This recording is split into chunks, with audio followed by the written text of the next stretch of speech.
Hello everyone, welcome to physics math. आज हम लोग डिस्कस करने वाले हैं बहुत ही इंपॉर्टेंट कॉन्सेप्ट मैथमेटिक्स का, जो कि आपका लिमिट कंटिन्यूटी एंड डिफरेंशियलिटी बोल सकते हैं हम लोग।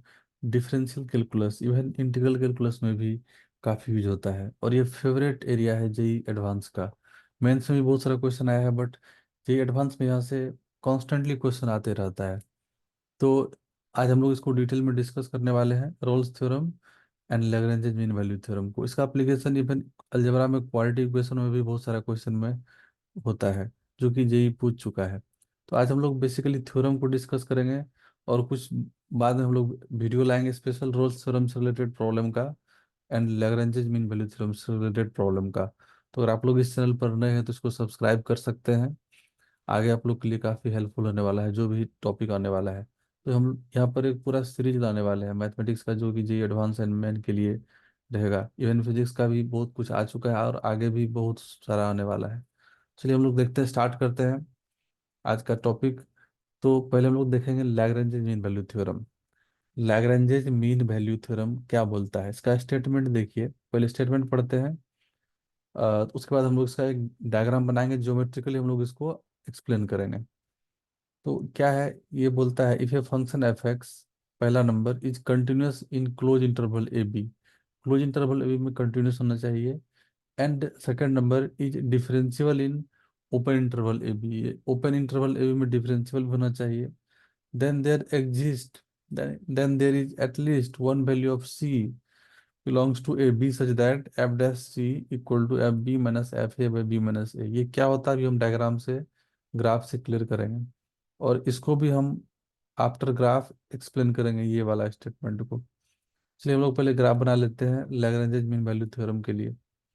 तो सपोज ये हम लोग का कोऑर्डिनेट एक्सिस ड्रॉ कर लेते हैं। करें, कोऑर्डिनेट एक्सिस है एक्स एक्सिस वाई एक्सिस, और हम लोग एक लेते हैं फंक्शन एफ एक्स।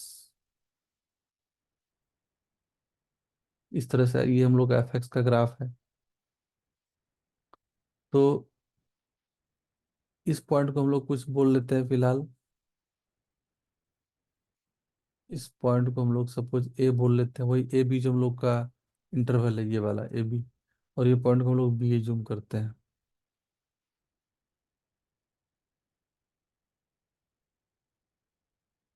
ये एक्स एक्सिस है और ये हम लोग का वाई एक्सिस है। तो इसका कोऑर्डिनेट क्या हो जाएगा इस पॉइंट का, इसको हम लोग ए बोल देते हैं पॉइंट। ए का कोऑर्डिनेट हो जाएगा एक्स कोऑर्डिनेट ए, और वाई कोऑर्डिनेट एफ ए हो जाएगा। क्यों एफ होगा, बिकॉज ये फंक्शन जो है, ये फंक्शन है एफ एक्स। ये फंक्शन का क्या नाम है, एफ एक्स है। सिमिलरली इस पॉइंट को अगर हम लोग बी बोलते हैं, तो बी का कोऑर्डिनेट एक्स कोऑर्डिनेट बी हो जाएगा, Y coordinate F of B हो जाएगा। अब हम लोग करते क्या है कि इस ए बी कॉर्ड को ज्वाइन कर लेते हैं। कॉर्ड ए बी को हम लोग ज्वाइन कर लिए, और फिर यहाँ से हम लोग एक परपेंडिकुलर ड्रॉप कर दिए इस वाले लाइन पर। इस एंगल को हम लोग सपोज थीटा बोल देते हैं।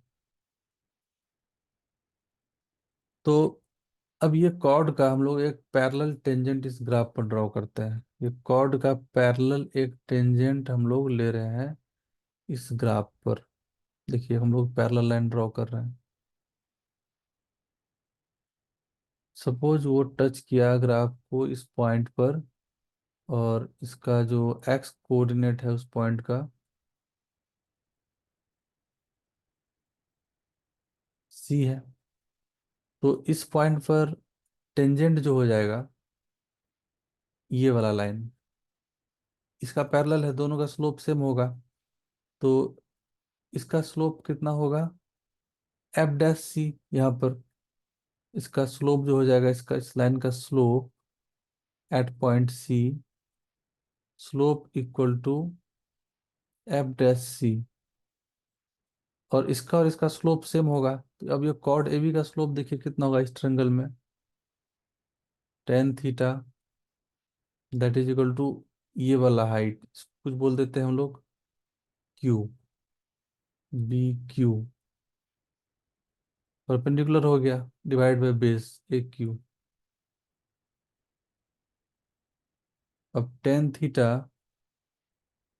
इसका स्लोप है और ये पैरेलल है इस वाले लाइन का, तो हम लोग आगे इसको यूज करने वाले हैं। देखिए बी क्यू का लेंथ क्या होगा, टोटल लेंथ, ये लेंथ टोटल, यहाँ से हाइट कितना है एफ बी, तो बी क्यू हम लोग का हो जाएगा ये वाला बेसिकली कितना, एफ बी, ये लेंथ टोटल, बी से एक्स एक्सिस का माइनस ये वाला लेंथ कितना होगा, जो ये लेंथ है वो यहाँ से लेकर एक्स एक्सिस का length f of a divided by a q, a से क्यू तक का लेंथ, तो यहाँ पर टोटल ये पॉइंट से ये पॉइंट का लेंथ कितना हो जाएगा, डिस्टेंस बी माइनस ए। अब ये टेन थीटा है, स्लोप इसका स्लोप हो जाएगा, ये टेंजेंट जो हम लोग पॉइंट सी पर ड्रॉ किए हैं, तो उसका हम लोग स्लोप को एफ डैश सी बोले हैं। तो एफ डैश सी हम लोग का आ गया यहाँ से f of b minus f of a divided by b minus a. यही था हम लोग का रोल्स थ्योरम का मोस्ट इंपॉर्टेंट एक्सप्रेशन। तो कैसे हुआ वो, b q by a q, b q क्या हो जाएगा, यहाँ से यहाँ तक का लेंथ, टोटल लेंथ हम लोग को पता है एफ बी है, ये हाइट माइनस करना पड़ेगा, ये हाइट कितना होगा, जितना ये वाला हाइट होगा, ये हाइट कितना है एफ ए, इसलिए हम लोग लिखे F B minus F A by B minus A, tan theta equal to perpendicular by base. तो ये हम लोग का प्रूफ हुआ, ज्योमेट्रिकली हम लोग इसको एक्सप्लेन कर लिए, लैग्रेंज मीन वैल्यू थ्योरम को। अब देखिए क्या होगा, अब इसको हम लोग एक और तरह से समझते हैं लैग्रेंज मीन वैल्यू थ्योरम को। बोल रहा है hence the Lagrange mean value theorem asserts that if a curve has tangent at of each of its point, ये कर्व का टेंजेंट हम लोग अगर बहुत सारे पॉइंट पर ड्रॉ करेंगे, सारे पॉइंट पर ड्रॉ करेंगे, then there is a point c, then एक पॉइंट सी है यहाँ पर देख सकते हैं, there is a point c on this curve in between A and b, a और बी के बीच में है वो पॉइंट सी, देखिए ए और बी के बीच में पॉइंट सी है, between A and B the tangent at which is parallel to the chord A B, तो ये इसका पैरेलल हुआ। तो इसी को लेकर के हम लोग ये प्रूव किए थे, तो ये काफ़ी हेल्पफुल रिजल्ट है आप लोग का। और यहाँ से जब क्वेश्चन करेंगे जे एडवांस का, आप लोग बहुत सारा क्वेश्चन कराएंगे प्रैक्टिस। चलिए हम लोग देखते हैं नेक्स्ट रोल्स थ्योरम। तो रोल्स थ्योरम इसका स्टेटमेंट है, उससे पहले हम लोग क्या करते हैं, ग्राफ ड्रॉ कर लेते हैं और एक्सप्लेन करते हैं रोल्स थ्योरम को ज्योमेट्रिकली।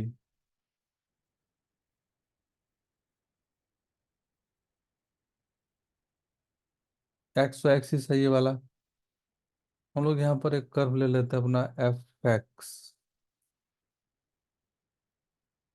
ये हम लोग का एफ एक्स कर्व है। प्लस हम लोग यहाँ पर ड्राइंग करेंगे, क्या ड्राइंग करेंगे, देखिए ये पॉइंट ए है, अगेन ये पॉइंट है बी, ये पॉइंट बी है, तो यहाँ का कोऑर्डिनेट हम लोग लिख लेंगे क्या, बी और एफ बी, यहाँ का हो जाएगा ए और एफ ए, इसका कोऑर्डिनेट हम लोग एक्स वाई कोऑर्डिनेट के पावर में लिखे। अब हम लोग को एक पॉइंट आएगा c in between A and B,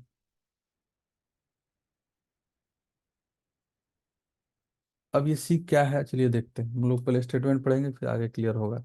बोल रहा है let f be a real valued function define on close interval A b such that, पहला number f x is continuous in the close interval A b, ये continuous होना चाहिए पूरा, continuous मतलब कर में कोई भी ब्रेक नहीं होना चाहिए। Differentiable in open interval A B, मतलब यहाँ पर कोई शार्प कॉर्नर ग्राफ पर नहीं बनना चाहिए, स्मूथ होना चाहिए ग्राफ। डिफरेंशियलिटी का वही मतलब होता है, हम बहुत कुछ बताने वाले आगे हैं। देन तीसरा condition F A equal to F B, F A equal to F B मतलब ये जो हाइट है वाई कोऑर्डिनेट इस पॉइंट का, इसको पॉइंट ए ले लीजिए, इस पॉइंट को बी ले लीजिए, तो ए पॉइंट का वाई कोऑर्डिनेट एफ है, एंड एफ बी क्या हो जाएगा, बी पॉइंट का वाई कोऑर्डिनेट, मतलब पॉइंट ए का हाइट और पॉइंट बी का हाइट भी सेम होना चाहिए। तो दोनों सेम है, F A F B same है, मतलब ये पैरेलल हो जाएगा क्या, एफ ए और एफ बी सेम है तो ये पैरेलल लाइन आ जाएगा इसका एक्स एक्सिस का। बोला then there exist at least one value C of X in open interval A B for which F dash C equal to zero. At least एक value आएगा A और बी के बीच में जहां पर एफ डैश सी जीरो होगा, means उस पॉइंट पर टेंजेंट हो जाएगा पैरेलल टू एक्स एक्सिस, और वही पॉइंट है ये वाला। यहाँ पर टेंजेंट जो हम लोग ड्रॉ किए वो एक्स एक्सिस का पैरेलल आ गया, ये सी है। तो यहाँ पर जो टेंजेंट का स्लोप होगा, स्लोप इसका कितना होगा सी पॉइंट पर, एफ एक्स ग्राफ है ये ग्राफ का नाम है एफ एक्स। तो इसका स्लोप हो जाएगा एफ डैश सी, और स्लोप एक्स से पैरेलल लाइन है तो स्लोप जीरो हो जाएगा, इसलिए बोला जा रहा है then there exist at least one value of C in open interval A B for which F dash equal to zero. At least one point, more than one point भी हो सकता है। देखिए हम एक रफ डायग्राम बना रहे हैं, दिखा रहे हैं कि मोर देन वन पॉइंट भी पॉसिबल है।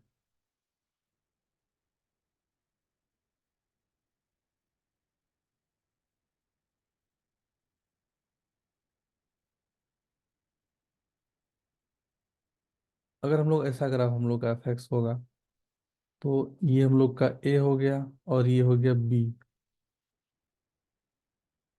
तो F A F B same है सपोज, तो हम लोग को कितना पॉइंट मिल रहा है जहाँ पर tangent parallel to X axis हो रहा है। तो आप देख सकते हैं tangent parallel to X axis एक यहाँ पर हो रहा है,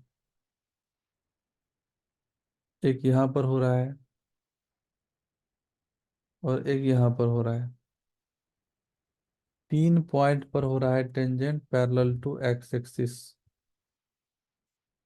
तो यहाँ पर तीन पॉइंट आ जाएगा ए और बी के बीच में, इसको सी वन बोल देते हैं, और इसको हम लोग सी टू बोल देते हैं, और इसको हम लोग सी थ्री बोल देते हैं।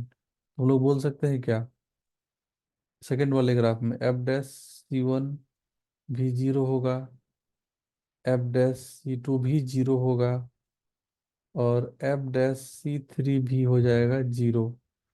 यहाँ पर मोर देन वन हुआ, यहाँ पर वन पॉइंट था एफ डैश सी वहाँ पर जीरो था बिकॉज टेंजेंट क्या हो गया था parallel to X axis. At least one ऐसा वैल्यू आएगा, मीन्स उससे ज़्यादा भी आ सकता है। ये था all about Rolle's theorem and Lagrange mean value theorem. आगे के वीडियो में प्रॉब्लम आने वाला है, बहुत सारा करेंगे हम लोग इस पर प्रैक्टिस। तो देखते हैं फिर नेक्स्ट वीडियो में। Thanks for watching.